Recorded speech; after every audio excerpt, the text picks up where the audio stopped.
طارق السكتيوي يقدر يدرب نادي تونسي؟ مفاجأة كبيرة. الهضرة دايرة باللي كاينين مفاوضات متقدمة بزاف مع نادي الترجي الرياضي التونسي باش يشد التدريب ديالهم في المرحلة الجاية.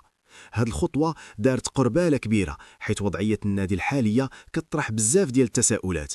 الجمهور المغربي والتونسي كيتسناو الحسم الرسمي في هاد الأيام الجاية. واش غيقبل السكتيوي هاد التحدي ولا لا؟ علما أنه رفض عروض تدريب منتخبات عربية وخليجية، وحاليا مازال هو المدرب ديال المنتخب المغربي. الركراكي وجه ضربة قاضية لمساعده، وها شنو وقع في كواليس المنتخب. الجامعة قررت تعاود الهيكلة ديال الطاقم التقني كامل، واخا جدو الثقة في راس لافوكا، ولكن هاد المرة بشروط جديدة وقاصحة. التغييرات غتزلزل الدكة ديال الأسود، وغتشمل رحيل واحد من المساعدين اللي ديما معاه، يا إما رشيد بن محمود أو فتحي بوحزمة. في المقابل كاين قرار بتعيين محمد وهبي كمساعد جديد باش يضخوا دماغ جديدة ويستافدوا من خبرته مع الدراري الصغار. هذا الزلزال التقني الهدف منه هو تصحيح المسار وتطوير الأداء قبل التحديات الجاية. الركراكي باقي، ولكن الطاقم تبدل واللعب دابا